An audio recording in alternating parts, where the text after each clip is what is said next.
بسم اللہ الرحمن الرحیم ایاک نعبد و ایاک نستعین۔ میں سب سے پہلے اپنی الائڈ پارٹیز، اپنے اتحادیوں کا دل سے شکریہ ادا کرتا ہوں کہ ابھی بھی اور ہر مشکل وقت میں جس طرح آپ میرے ساتھ کھڑے رہے ہیں، آپ کا بہت بہت شکریہ۔ میں اپنے پارلیمنٹیرینز، اپنی ٹیم کا، میں آپ کا شکریہ ادا اس طرح کرتا ہوں کہ میں نے جو آپ کی کل شام کو جو آپ کے حالات دیکھے تو مجھے یہ احساس ہوا کہ آپ سب کو بڑے دل سے تکلیف تھی کہ جو ہمارا وہ سینٹ کا یہ ادھر حفیظ شیخ کے الیکشن میں جب ہارے ہیں، تو میں جو آپ سب کو دیکھا تو مجھے بڑا اچھا لگا۔ مجھے ایک ٹیم آپ میں نظر آئی اور انشاءاللہ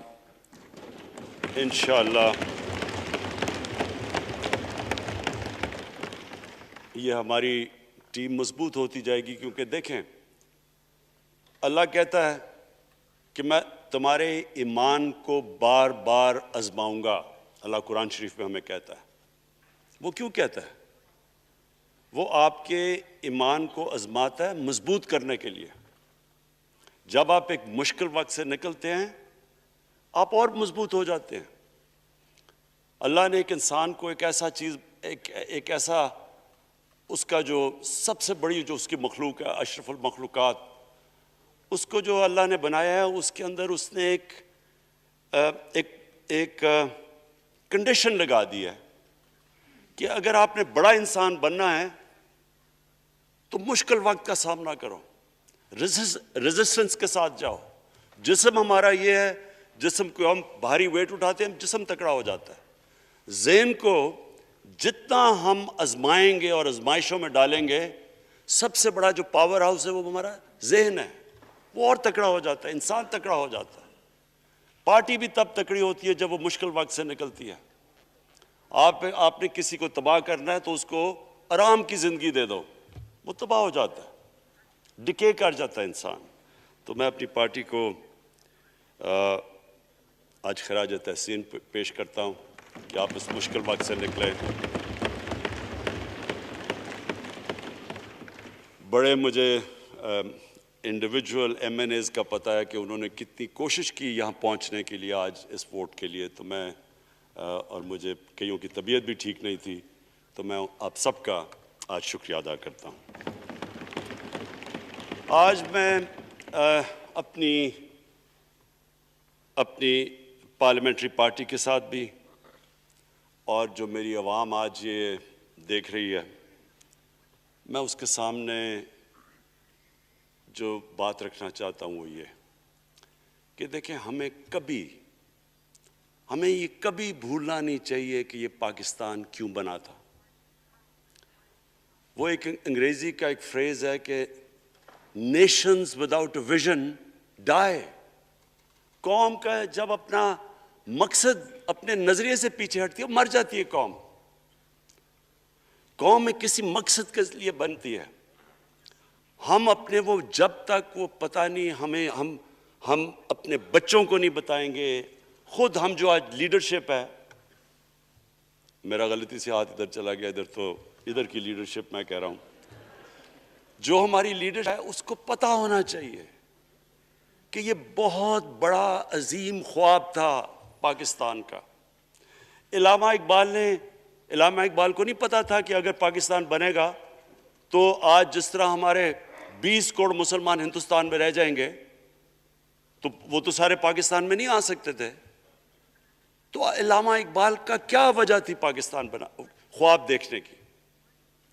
ان کی وجہ یہ تھی کہ ہم نے ایک دنیا کو مثال دینی تھی، کہ اصل میں ایک ماڈل بنانا تھا کہ اصل میں ایک اسلامی ریاست کیا ہوتی ہے۔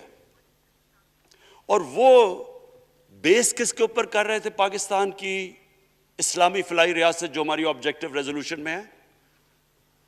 نبی صلی اللہ علیہ وسلم کی مدینہ کی ریاست، جو ان کی سنت تھی، جو دنیا کی تاریخ کی پہلی فلاحی ریاست بنی تھی، جس میں بہت بڑے بڑے ماڈرن جو آج کے پرنسپلز، وہ پرنسپلز طے کیے گئے تھے.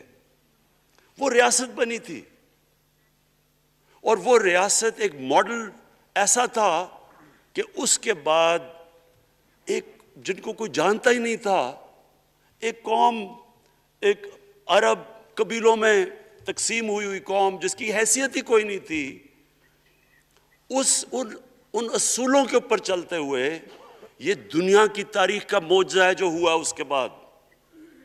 یہ میں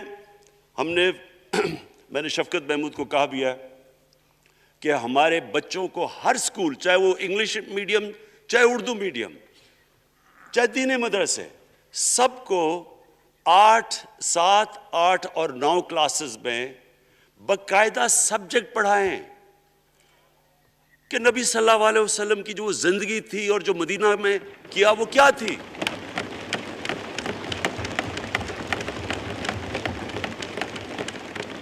تاکہ ان کو پتہ چلے کہ اس ملک کا مقصد کیا تھا.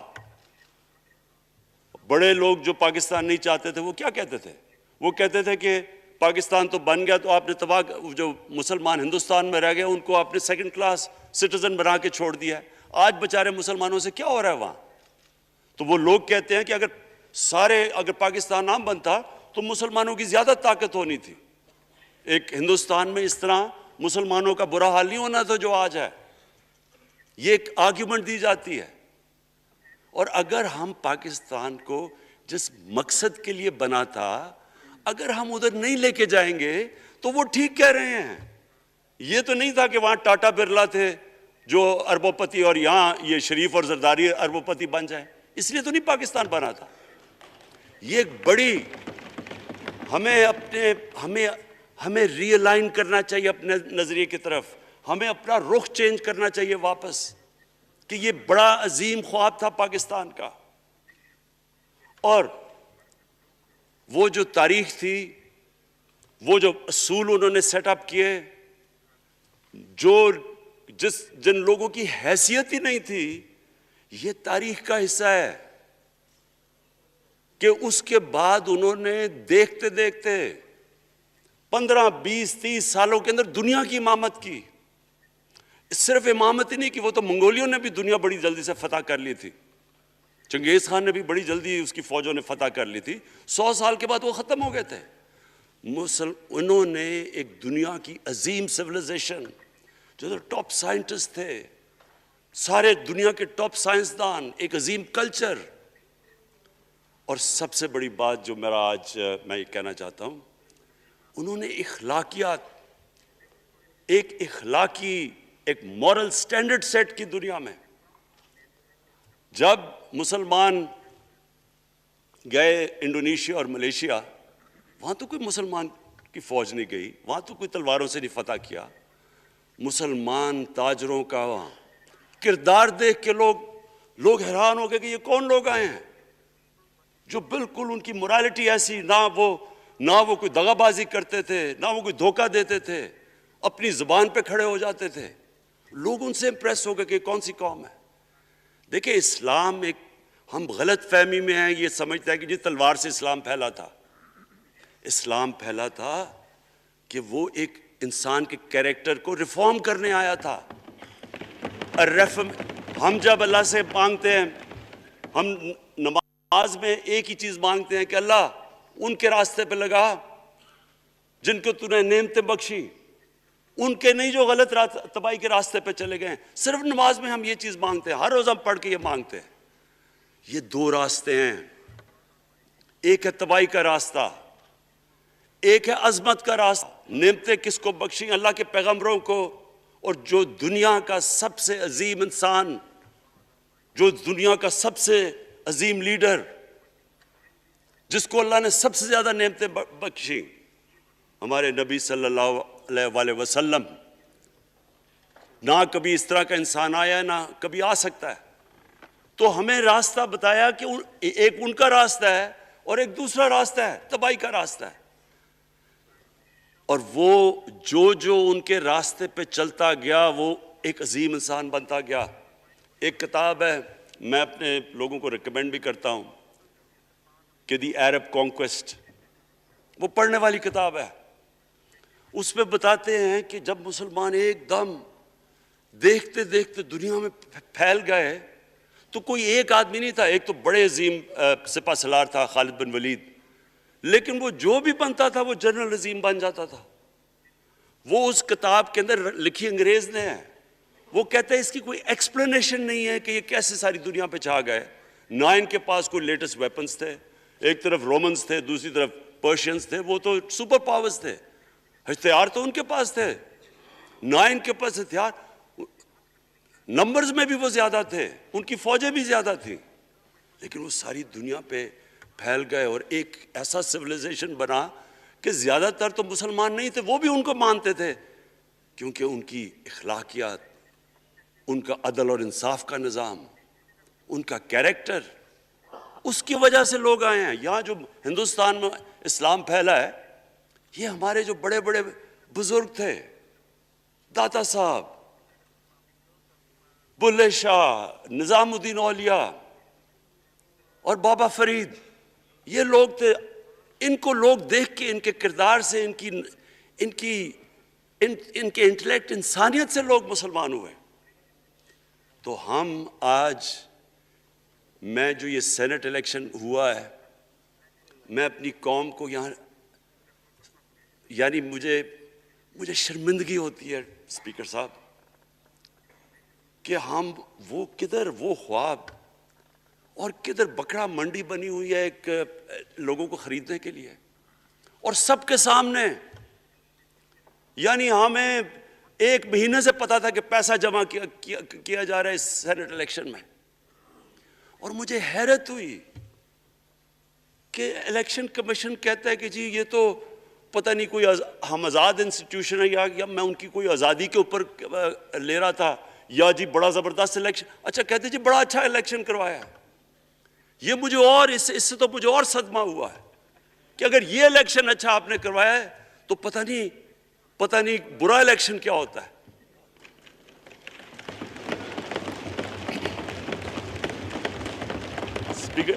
اسپیکر صاحب یہ دیکھیں، مجھے یہ افسوس یہ ہوتا ہے کہ ہم ایک چیز سمجھتے نہیں ہیں.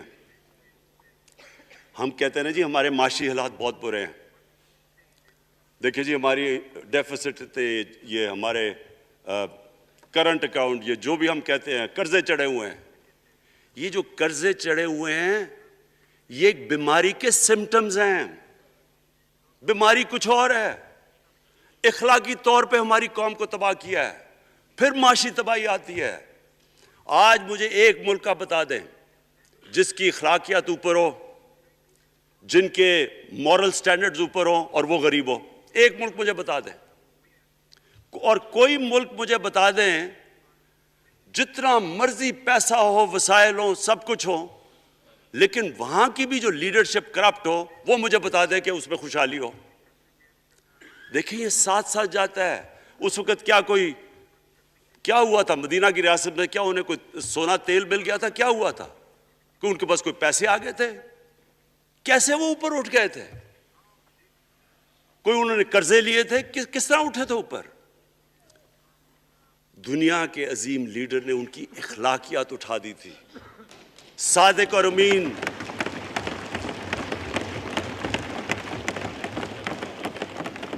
ایک قوم، انہوں نے ہمیں بتایا. ہمیں قرآن میں اللہ حکم کرتا ہے کہ ان کی سنت پہ چلو. اللہ جب ہمیں کہتا ہے ان کی سنت پہ چلو، کیا ہم اللہ کو کوئی فائدہ پہنچا سکتے ہیں؟ ہماری بہتری کے لیے کہتا ہے. قرآن شریف میں سب کچھ ہماری بہتری کے لیے اللہ نے، یہ تمہارے لیے بک آف گائیڈنس ہے ہمیشہ کے لیے، اور یہ ہماری بہتری کے لیے ہے. تو وہ جب ہمیں کہتا ہے کہ نبی صلی اللہ علیہ وسلم کے راستے پہ چلو، وہ ہماری بہتری کے لیے کہتا ہے. اور میں، جس نے اس عمر میں ساری دنیا دیکھ لی ہے، اسپیکر صاحب میں آپ کو بتاؤں، مجھے تکلیف ہوتی ہے دیکھ کے. جب میں یہ مغربی ملکوں میں جاتا ہوں، اسکینڈینیویا میں، سوئٹزرلینڈ میں، آپ وہاں کے اخلاقی سٹینڈرڈز دیکھیں، ان کی مورل سٹینڈنگز دیکھیں. شرم آئے گی آپ کو کہ جو ہمارے ملک میں ہو رہا ہے. اور یہ جو سینٹ کا الیکشن ہوا ہے، آپ کو افسوس ہوگا کہ ہم وہ کس کی امت ہیں، ہم کس کی امت ہیں، کس کے نام پہ پاکستان کا مطلب کیا، لا الہ الا اللہ، اس پہ یہ ہمارا ملک بنا تھا۔ اور آج دیکھیں ایک کرپٹ آدمی، دنیا میں ثابت کیا ہوا کرپٹ آدمی آصف زرداری، دنیا میں اس کے اوپر لکھا ہوا کہ مسٹر 10%، مضمون لکھے ہوئے ہیں، فلمیں بنی ہوئی ہیں اس کے اوپر، اور اس ملک میں لوگ کہیں جی ایک زرداری سب پہ بھاری، کیا کہ وہ رشوت دیتا ہے اس لیے سب پہ بھاری ہو گیا؟ کیا یہ ہے ہمارا ملک؟ دوسری طرف دیکھیں، دوسری طرف یہاں بیٹھے ہوئے ہمارا لیڈر نواز شریف، اور نواز شریف ایک ڈاکو، ملک کو 30 سال سے لوٹ کے ملک سے باہر بھاگا ہوا ہے، جھوٹ بول کے باہر بھاگا ہوا ہے، سارے ملک کے سامنے ہمیں کیبنٹ میں ہم نے 6 گھنٹے میں بتایا جی اس کو یہ بھی بیماری ہے، اس کو یہ بھی بیماری ہے، اس کو یہ بھی بیماری ہے، وہ شاید وہ جہاز پہ بھی نہ چڑھ سکے، وہ شاید مر جائے گا۔ شیرین کے آنسو آ گئے کیبنٹ میں، اور شیرین کے آنسو آنے آسان کام نہیں ہے اسپیکر صاحب۔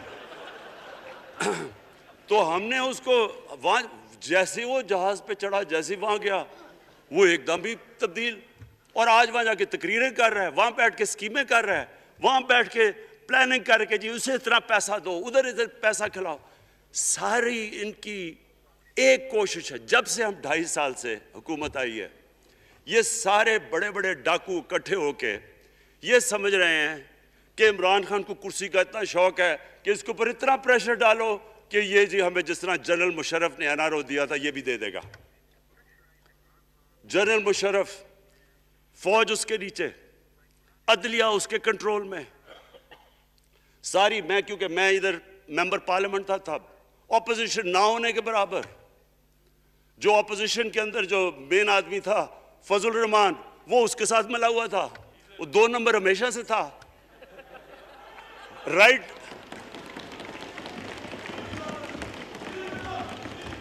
اور وہ آدمی جس کے پیچھے امریکہ ان کی جنگ لڑ رہا تھا، سب کچھ، وہ ان کے پریشر میں آ کے ان دونوں کو این آر او دیا، اور اتنا بڑا اس ملک کے اوپر اس نے جرم کیا ہے۔ ان دونوں نے آ کے این آر او لے کے دونوں ہاتھوں سے ملک لوٹا، اس کے بعد دونوں نے اس ملک کے اوپر 4 گنا زیادہ قرضہ چڑھایا۔ اسپیکر صاحب 6,000 ارب سے ہمارا قرضہ جو ٹوٹل لائبلٹیز 30,000 ارب پہ پہنچا دی۔ آج ہمارے اوپر کیا مسئلہ ہے؟ ہمیں یہ قرضوں کی قسطیں دیتے ہوئے بیچارے لوگوں کے اوپر بوجھ ڈالنا پڑتا ہے۔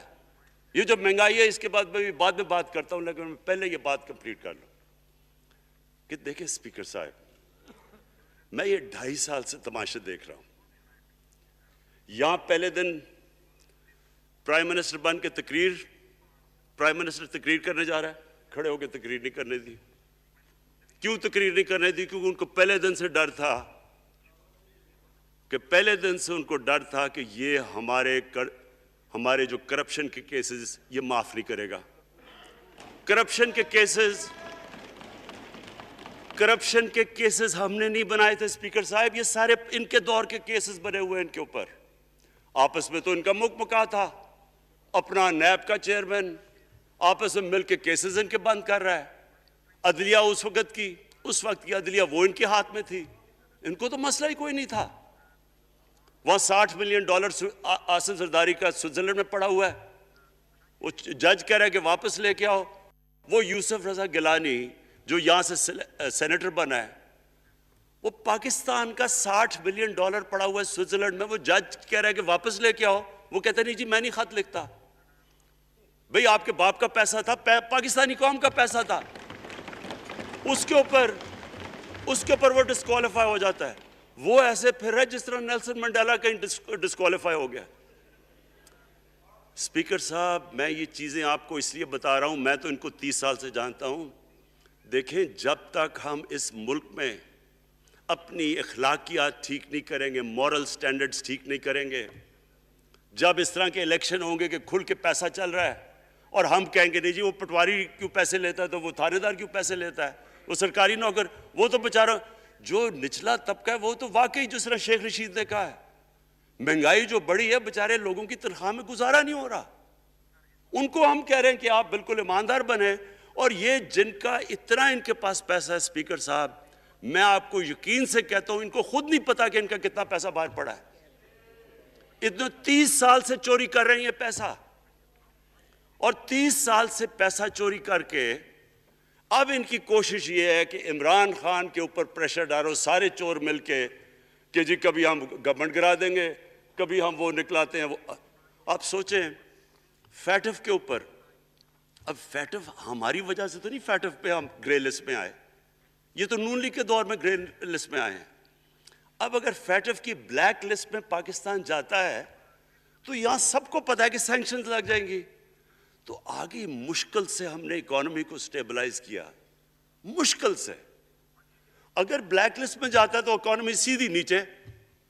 آج جو لوگوں کو مشکل پڑی ہوئی ہے, اور مشکل پڑی ہوئی ہے ہمارے لوگوں کو مہنگائی کی, اس کی وجہ یہ ہے کہ ہمارا روپیہ جو تھا تقریباً 107 روپے کا, آج 160 روپے کا. تو جب روپیہ گرتا ہے تو ساری چیزیں باہر سے مہنگی ہو جاتی ہیں, پٹرول, ڈیزل, بجلی. اب بجلی کی آدھی بجلی ان سے باقی ڈالر کانٹریکٹس کے اوپر بجلی کے کانٹریکٹ سائن کیے ہوئے ہیں, وہ سب کچھ باہر سے. دالیں مہنگی, جو چیز باہر سے امپورٹ کرتے ہیں, گھی مہنگا, ساری چیزیں مہنگی ہو جاتی ہیں. تو یہ سوچ لیں کہ اگر ہمارے اوپر سینکشنز لگ جائیں, اگر ہمارے اوپر فیٹف کی سینکشنز لگ جاتی تو یہ تو آپ تو سوچ ہی نہیں سکتے کہ یہ ملک میں کیا حال ہونا تھا. تو ہم اپنے ملک کے لیے فیٹف کی ریکوائرمنٹ پر لیجسلیشن کروا رہے ہیں, اور انہوں نے جناب اتنا بڑا وہ ذرا پکڑا, اتنا بڑا وہ لا دیا جی, اتنا بڑا جی, یہ 34 شکیں چینج کر دیں نیب میں. اب نیب کا فیٹف سے کیا تعلق ہے؟ انہوں نے سمجھا کہ اب عمران خان قابو آ گیا, اب تو یہ ڈر کے فیٹف کی بلیک لسٹ سے, اب تو جناب ہمیں یہ 34 شکیں سائن کر کے تو نیب کو ختم کر دے گا. مطلب یہ کہ صرف ان کی چوری کے کیسز ختم ہو جائے, بس 1 پوائنٹ ایجنڈا ان کا. اور میں نے آپ کو پہلے دن یہاں سے کہا تھا, پہلے دن یہاں کھڑے ہو کے میں نے کہا تھا کہ ان کا صرف 1 پوائنٹ ایجنڈا. میں ان کو جانتا ہوں, میں ان کو جانتا ہوں, جب یہ سارے اپوزیشن میں میرے ساتھ تھے. ان کا صرف ایک خوف ہے کہ یہ NRO نہیں دے گا, لہٰذا اس کو اتنا بلیک میل کرو. اور اب فیٹف کے اوپر تو یہ پھنس گیا ہے, تو اب اس سے لے لو, اس سے کنسیشن لے لو تاکہ نیب ختم ہو جائے. اب سوچیں کیا ان کو ملک کا فکر ہے؟ کیا ان کو نہیں پتا تھا کہ کیا ہونا ہے اگر فیٹف کی بلیک لسٹ پہ چلے جاتے ہیں؟ اس کے بعد انہوں نے جلسے کرنے کی کوشش کی, بڑا جی پبلک نکالیں گے ہم, مینار پاکستان کے اندر جلسہ. مینار پاکستان کا یہ جانتے نہیں. دیکھیں ان کے بھی آ گئے ایک شہزادہ ایک شہزادی جنہوں نے زندگی میں کبھی کام کیا ہی نہیں ہے, نہ ان کو پتہ ہے کہ سٹرگل ہوتی کیا ہے. جناب مینار پاکستان خود ہی اخباروں کے اندر اپنے آپ کو پیسے خرچ کر کے, اخباروں میں ذرا نمایاں کر کے, جناب انہوں نے مینار پاکستان میں جلسہ کر لیا. اب میں تو جانتا ہوں مینار پاکستان, اور میں تو اپنے لاہور کو بھی جانتا ہوں, میں تو اپنے لاہور شہر کو بھی جانتا ہوں. وہ لاہور شہر ملک کا کوئی پیسہ چوری کیا ہو اس کے خلاف تو نکلائے گا, لیکن بڑے بڑے ڈاکو اگر وہ سمجھ رہے ہیں کہ اپنی چوری بچانے کے لیے لاہور شہر کو نکالیں گے تو وہی ہوا جو ان کے ساتھ مینار پاکستان میں ہوا. اب آ کے جو اور ڈاکٹر فہمیدہ مرزا نے بڑا اچھا آپ کو ایکسپلین کیا. انہوں نے بتایا کہ یہ کیوں ضروری تھا اوپن بیلٹ. انہوں نے بتایا کہ الیکشن کمیشن کی تو ریکوائرمنٹ ہے کہ آنسٹ ہو, فری اور فیئر الیکشن ہو. تو انہوں نے 2008 میں چارٹر آف ڈیموکریسی میں کہا ہوا ہے کہ جی اوپن بیلٹ ہونی چاہیے دونوں پارٹیز نے. اور اس کے بعد ایک دم وہاں سے دونوں سب ادھر سے بھاگ کے اور کہتے ہیں نہیں جی خفیہ بیلٹ ہونی چاہیے. میں نے تب کہہ دیا کہ خفیہ بیلٹ کا ایک مقصد تھا, سارے مل کے کوشش کریں گے کہ حفیظ شیخ کو ہرائیں, اور وہ جو آدمی جیتا ہے پاکستان کا کرپٹ ترین آدمی. میں ایک چیز آپ کو آج کہتا ہوں, یوسف رضا کے آپ صرف ایسٹس دیکھ لیں, پرائم منسٹر بننے سے پہلے تھے اور اس کے بعد کیا ایسٹس ہیں, بس ایک چیز دیکھ لیں, کوئی آپ کو کچھ کرنے کی ضرورت نہیں ہے. آپ کو پتا چلے گا اس نے کیا کیا اپنے زمانے میں. تو اس کو لا کے یہاں بٹھا کے تو جناب انہوں نے سارا پیسہ لگا کے, اور ہمیں سب پتا تھا کیا ہو رہا ہے, اور اس کو جا کے جناب انہوں نے ہروا دیا حفیظ شیخ کو. اب کیا پیغام گیا سارے ملک میں اس کا؟ میں نے کیوں یہ آج ووٹ آف کانفیڈنس لی ہے, اس کا کیا پیغام گیا دنیا میں؟ سارے لوگوں کے سامنے اوپن ہارس ٹریڈنگ, لوگوں کو راتوں کو کال کر رہے ہیں, یا میں تو خاص داد دینا چاہتا ہوں, میرے ممبرز بیٹھے ہیں, خواتین بیٹھی ہیں جن کو کالیں گئی ہیں رات کہ جی 2 کروڑ سے ریٹ شروع ہوگا, ہم اب آپ کو آگے پیسے دیں گے. ان کو ساروں کو پیسے آفر کر رہے ہیں. اور پھر اگر میں صرف الیکشن کمیشن کو ایک چیز کہنا چاہتا ہوں, آپ مہربانی کریں پاکستان کی ایجنسی سے صرف ایک سیکرٹ بریفنگ لیں. آپ ان کو اندازہ ہوگا کتنا پیسہ چلا اس الیکشن کے اندر, پتہ چلوائیں کیا ہوا اس الیکشن میں, تاکہ آپ اس طرح کی سٹیٹمنٹ نہ دیں کہ جی ہماری کوئی آزادی ختم کر رہی ہے. میں آپ کی آزادی ختم کر رہا ہوں یہ کہہ کے آپ کہ یہ جو الیکشن میں ہوا ہے. اسپیکر صاحب, میں آج اس اوکیزن کے اوپر, کیونکہ مجھے اس پہ کافی, میں 2.5 سال یہ بڑی چیزیں برداشت کرتا رہا ہوں, اور میں اس لیے صبر سے کرتا رہا ہوں کیونکہ ملک اتنا ہمارا مشکل میں ہے. جو ہمیں ٹائم ملا جب میری گورنمنٹ آئی, میں آپ کو یقین سے کہتا ہوں کہ ساری زندگی میری تو سٹرگل میں گزری. جو بھی آپ انسان کسی چیز میں کمپیٹ کرتا ہے, اگر آپ نے ملک میں اپنے سب سے ٹاپ 11 کھلاڑیوں میں پہنچنا ہے تو ایک بہت سارے ملک میں مقابلہ کر کے آپ وہاں پہنچتے ہیں, اس میں ایک بڑی سٹرگل ہوتی ہے, اونچ نیچ ہوتی ہے بڑی. اور پھر اگر آپ کو دنیا کے لیول پہ آپ کو اپنا, اگر آپ نے آپ کو منوانا ہے, اس کی اور ایک سٹرگل ہوتی ہے. اور میری اس سے زیادہ بڑی سٹرگل تھی کہ ایک آدمی جا کے ہاسپٹل بنانے کی کوشش کرے, اور وہ بھی کینسر ہاسپٹل. تو ایک وہ بہت بڑی سٹرگل تھی. پھر پولیٹکس میں لمبی سٹرگل رہی ہے. اکیلا تھوڑا سے لوگوں کے ساتھ شروع ہوا تھا, اور سٹرگل کر کے 14-15 سال تو مذاق اڑتا تھا میرا, سارے ہنستے تھے جب نام سنتے تھے میرا. تو ایک سٹرگل کر کے یہاں پہنچا ہوں. جو یہ 2.5 سال میں اسپیکر صاحب میں نے سٹرگل کی ہے, یہ میری زندگی کی سب سے مشکل سٹرگل تھی. اور کیوں مشکل تھی؟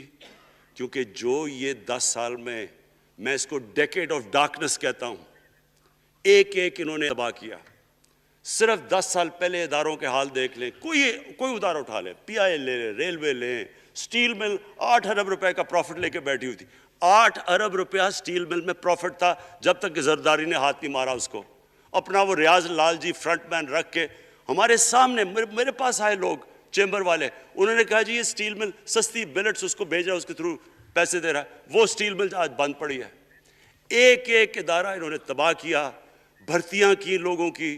وہ ادارے اتنے بڑے بڑے ہو گئے ہیں کہ وہاں پینشنز ہی اتنی آ گئی ہے کہ کچھ بچتا ہی نہیں ہے سیلریز اور پینشن کے بعد کے ادارے کو ٹھیک کر سکے. ایک ادارہ تباہ کیا. ملک کا سب سے بڑا جو کرنٹ اکاؤنٹ ڈیفیسٹ, جس کے اوپر سارا پریشر پڑتا ہے, اگر آپ کا کرنٹ اکاؤنٹ یعنی کہ ڈالر زیادہ ملک سے باہر جا رہے ہیں اور کم اندر آ رہے ہیں, تو پریشر روپے پہ پڑتا ہے, وہ گر جاتا ہے. تو وہ میں آپ کو بتا, جب روپیہ گرتا ہے تو غربت پھیل جاتی ہے ملک میں. تو سب سے بڑا current account deficit, fiscal deficits جو کہ آپ کی آمدنی اور خرچے, وہ بڑا ڈیفیسٹ. سارے ادارے خسارے میں. پاور کانٹریکٹس جو انہوں نے سائن کیے اسپیکر صاحب, یہ عمر ایوب آپ کو بتائے گا, وہ یعنی ایسے لگ رہا تھا کہ کسی دشمن نے آ کے ایک ملک کو نقصان پہنچانے کے لیے پاور کانٹریکٹ سائن کیے. ان کے اندر وہی پاور پروجیکٹس آپ کہیں اور دیکھ لیں, کسی اور ملک میں, بلکہ اپنے ملک میں دیکھ لیں, اور وہ دیکھیں کہ انہوں نے کس پیسے بنائے, وہ کس پیسے پہ. گیس کا کانٹریکٹ سائن کیا ہم نے آ کے اسی ملک سے 30% کم پیسے پہ گیس کا کانٹریکٹ سائن کیا, ان کا ہی کانٹریکٹ چینج کیا. ساری گورنمنٹ جب اوپر سے پرائم منسٹر لگا ہوا پیسے بنانے, پرائم منسٹر ایک نوکری کر رہا ہے کس کے لیے, ایک دبئی کی کمپنی کے لیے. کبھی دنیا میں سنا ہے اس طرح؟ کبھی یہ مذاق سنا ہے جی کہ ملک کا پرائم منسٹر کسی دنیا کو دبئی کی کمپنی کے اندر نوکری کر رہا ہے. ادھر سے یہاں ڈیفنس منسٹر ان کا فورن منسٹر وہ دبئی کی کمپنی سے نوکری کر رہا ہے، اور وہ ایک انٹیریئر منسٹر وہ کوئی سنا ہے سنتری بنا ہوا تھا کسی سعودی عربیہ کی کمپنی میں، مجھے نہیں پتا. کبھی یہ سنا ہے یہ ملک سے کسی ملک سے ایسا مذاق ہوا ہے؟ یہ سارے طریقے تھے اس ملک سے پیسہ منی لانڈر کر کے بجانا.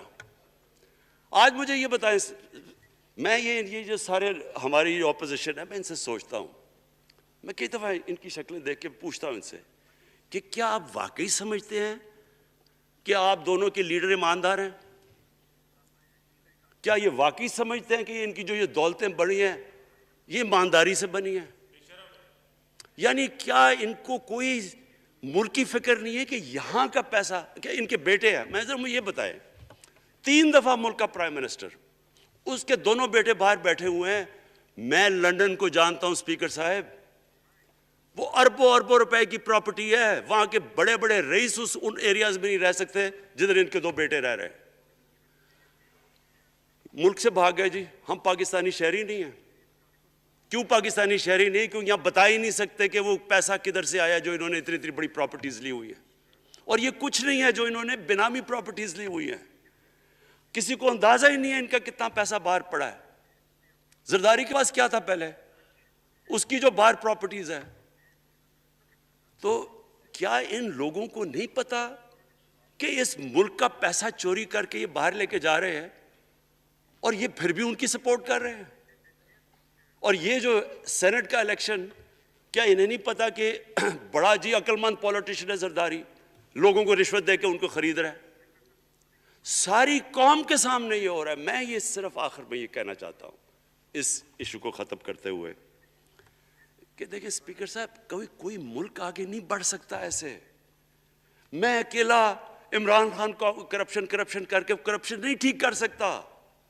میں عدلیہ کو کیا، کیسز تو عدلیہ میں ہے یا نیب کے اندر ہے، میرا تو ان کے اوپر کوئی کنٹرول نہیں ہے.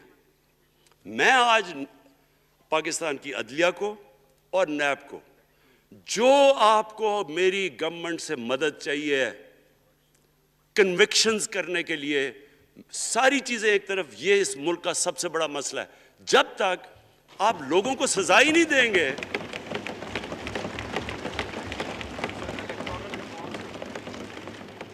جب تک لوگوں کو سزا ہی نہیں ملیں گی. دیکھیں جی، کسی معاشرے میں جب سزا اور جزا ہی نہیں ہے، صرف غریب آدمی جیل میں جائے، طاقتور جلسے کرنے شروع ہو جائے کہ جی مجھے این آر او دو، وہ نیب کے عدالت سے نکلتے ہیں پھول پھینک رہے ہیں ان کے اوپر. اربوں روپے کی چوری کی ہوئی ہے انہوں نے. وہ تو اسپیکر صاحب، میں ایک معاشرہ کرپشن کے خلاف لڑتا ہے. آپ جتنے مرضی قانون بنا دیں، وہ کرپشن کے خلاف، وہ کرپشن نہیں ختم کر سکتے. معاشرہ فیصلہ کرتا ہے کہ ہم نے اس ملک میں کرپشن نہیں ہونے دینی. معاشرے کی اخلاقیات ایسی ہونی چاہیے کہ جو کرپٹ آدمی ہو وہ کبھی اس کی شکل نہ دکھا سکے پبلک کے اندر. جو میڈیا کا رول ہے، میں اپنے میڈیا والوں کو بھی کہنا چاہتا ہوں، جو اسحاق ڈار سے کیا تھا ہارڈ ٹاک میں اسٹیون سیکر نے، وہ ہر جگہ یہ ہوگا. آپ جب بھی کسی بھی مغربی معاشرے میں کسی نے پبلک کا پیسہ چوری کیا، اس کی جرات نہیں ہوگی ٹی وی پہ جانے کے لیے. میں نے تو وہاں دیکھا ہوا ہے، بڑے بڑے نام، ایک دھبا لگتا ہے آپ کے اوپر کرپشن کا کیس، آپ سارے میڈیا سے باہر ہو جاتے ہیں. یہاں ہر روز شام کو بیٹھ کے اربوں روپے کی کرپشن کی ہوئی ہے، ان کو کسی نے قتل کیے ہوئے ہیں، اور آرام سے بیٹھ کے جناب میں لیکچر دے رہے ہوتے ہیں. اسپیکر صاحب، معاشرہ لڑتا ہے. اس کے اندر ہمیں سب کو مل کے اپنے ملک کو اگر بچانا ہے، معاشی طور پہ بھی بچانا ہے، پہلے ہمیں اپنے اخلاقی سٹینڈرڈز ٹھیک کرنے پڑیں گے. سارے ملک کو مل کے لڑنا پڑے گا. اگر ہم نے اپنے بچوں کے مستقبل کو بچانا ہے، اپنی آنے والی جنریشنز کو بچانا ہے، اس ملک کو ایک عظیم ملک بنانا ہے، تو وہ شروع ہوگا جب ہم مدینہ کے ریاست کے سب سے بڑے اصول عدل اور انصاف، کیونکہ انصاف اور عدل جب ایک معاشرے میں آ جاتا ہے، جب ایک معاشرہ کھڑا ہو جاتا ہے میریٹوکریسی کے اوپر، جب ایک معاشرے میں صرف ایک جو کرپٹ ہے، جتنا مرضی طاقتور ہو وہ جیل میں جاتا ہے، اور عام آدمی اوپر آ سکتے ہیں، وہ معاشرہ تب آگے بڑھتا ہے۔ تو میں صرف اس کے اوپر یہ کہنا چاہتا ہوں کہ مجھے ساری قوم کی اس میں مدد کی ضرورت ہے۔ میں اپنی ساری زندگی کوشش کر چکا ہوں اور کرتا رہوں گا۔ میں تو اپنی پارٹی کو یہ بھی کہا تھا کہ اگر میری پارٹی ساری بھی چھوڑ دے، میں اکیلا بھی ان کے خلاف لڑتا رہوں گا۔ میں تو کبھی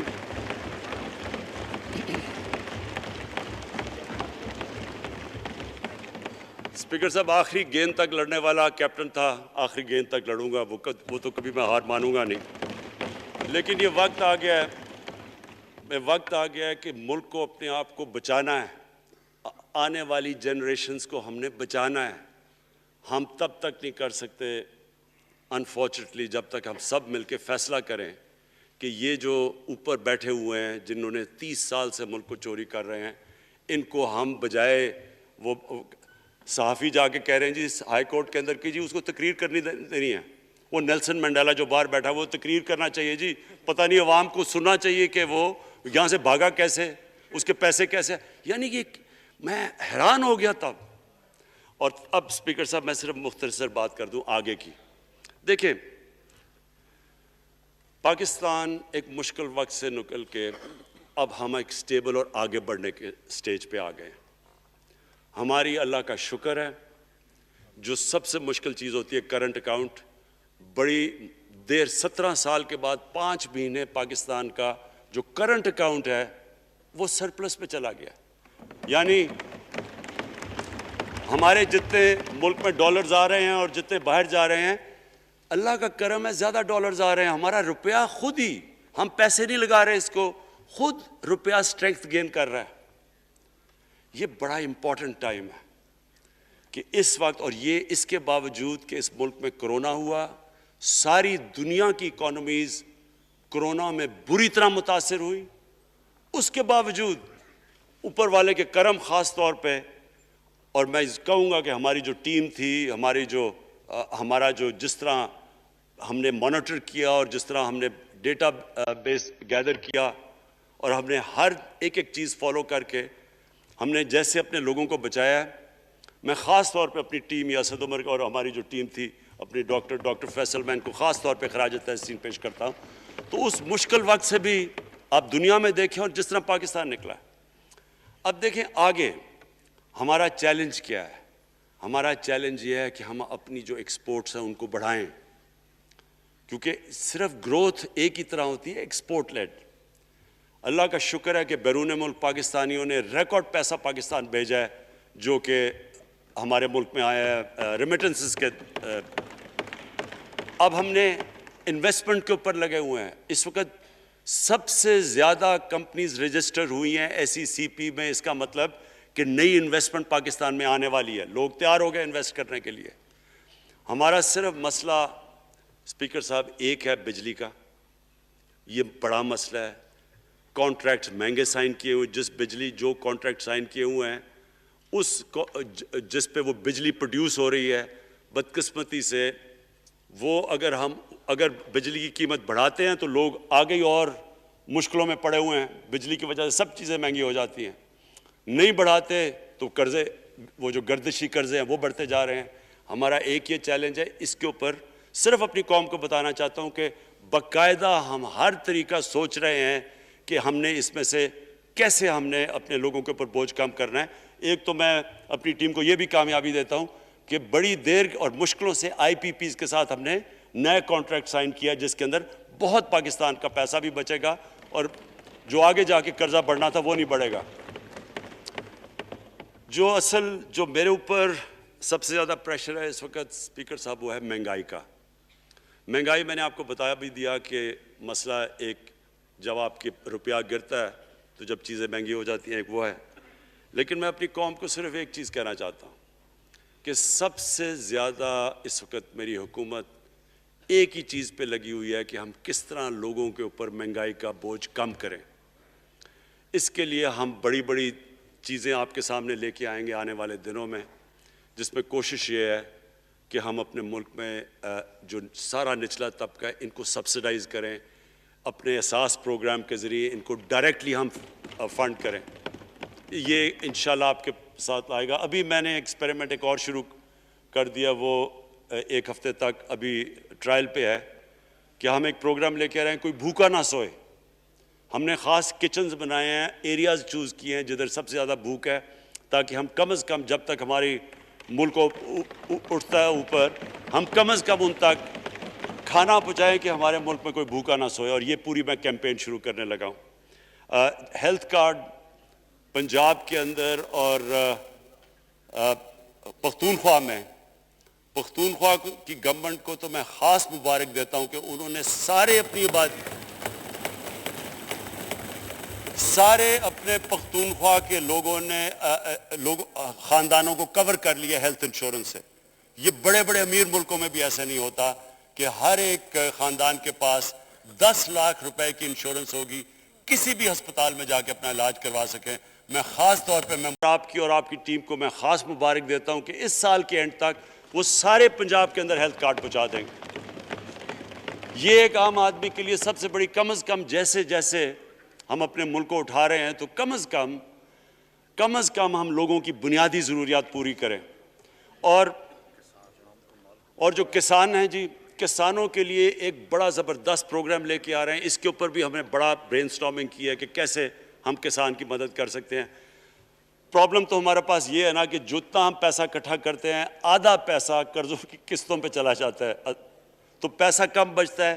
لیکن ہم نے فیصلہ کیا کسانوں کے اوپر ہم خاص زور دینے لگے ہیں, تاکہ وہ بعد میں بات کروں گا. تو 2 چیزیں اور جی.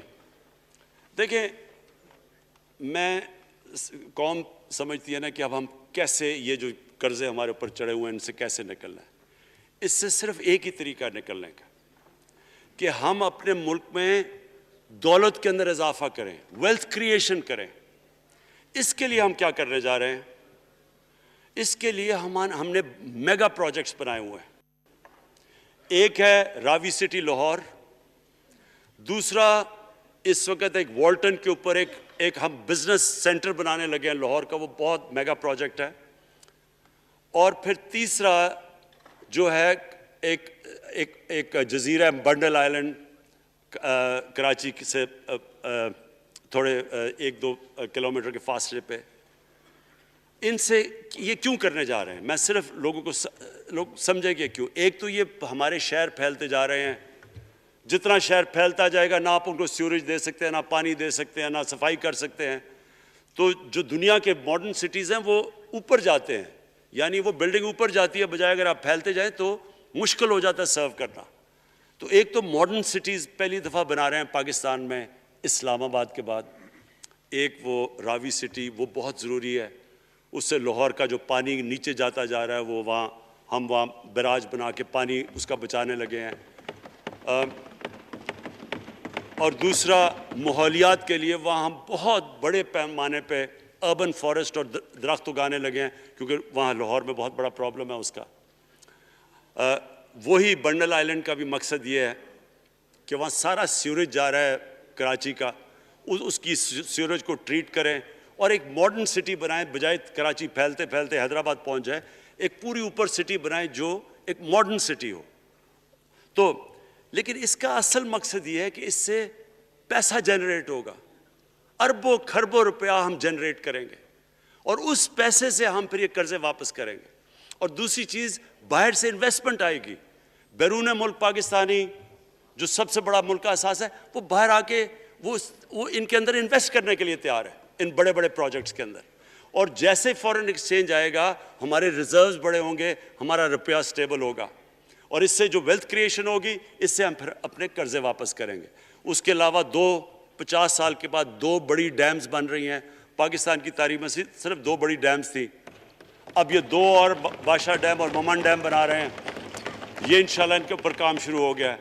لیکن مجھے جو آخر میں بات کہنی ہے اسپیکر صاحب, وہ یہ کہ پاکستان کو آگے بڑھنے سے کوئی نہیں روک سکتا انشاءاللہ. ہمارے ملک میں, کیونکہ میں شاید ہی لوگ اتنا اپنے ملک کو انہوں نے اس طرح دیکھا ہے جیسے میں نے سارا ملک پھیرا ہوا ہوں. اللہ نے ہر قسم کی نعمت دی ہے, اس ملک میں جو پوٹینشل ہے شاید ہی کسی ملک میں ہے. اس کا جو لوکیشن ہے جیو اسٹریٹجک وہ بھی شاید ہی کسی ملک کے پاس ہے. 12 موسم اللہ نے دیے ہوئے ہیں یہاں اوپر سے لے کے نیچے تک, کچھ بھی اگا سکتے ہیں. زرخیز زمین ہے جس کو ہم صحیح طرح استعمال نہیں کر پا رہے کیونکہ ہماری ساری پروڈکٹیوٹی بڑی کم ہے, ٹیکنیکس بڑی پرانی ہیں. چائنا کے ساتھ مل کے اس طرف بھی ہم جا رہے ہیں کہ اپنی پروڈکٹیوٹی بڑھانے کے لیے. اس ملک کے اندر سب سے بڑی چیز ایک نوجوان آبادی ہے, اور آگے جو ایک جو جسے کہتے ہیں کہ اگلی جو ریولوشن, 4th انڈسٹریل ریولوشن کے بعد یہ جو ٹیکنالوجی کی ریولوشن آ رہی ہے, اس میں ہمارے پاس ایک ینگ آبادی ہے اور اس کے اوپر اب ہم پورا زور لگائیں گے.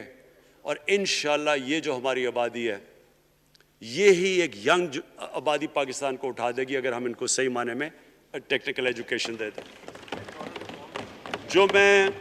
جو میں الیکشن کمیشن کیونکہ بڑے ناراض ہو گئے تھے کہ میں نے کہا وہ الیکشن کے اوپر میرے کامنٹس تھے, میں ان کو یہ کہہ دوں کہ ہم نے یہ فیصلہ کیا ہے الیکٹرل ریفارمز کا. ہم اب ٹیکنالوجی کے اوپر وہ جو EVM مشینز ہیں, الیکٹرانک مشینز لے کے آئیں گے.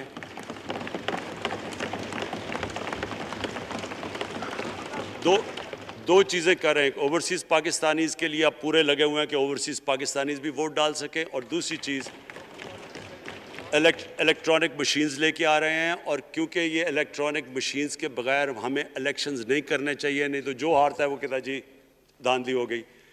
ہم نے اس طرح کا سسٹم لے کے آ رہے ہیں کہ امریکہ کے اندر جب ڈونلڈ ٹرمپ نے کہا کہ الیکشن میں دھاندلی ہوئی ہے, سارے انہوں نے جب الیکشن کھولا تو ایک بھی وہ نہیں ثابت کر سکے دھاندلی ہوئی کیونکہ الیکٹرانک مشینز تھی, ان کے پاس وہ سسٹم تھا.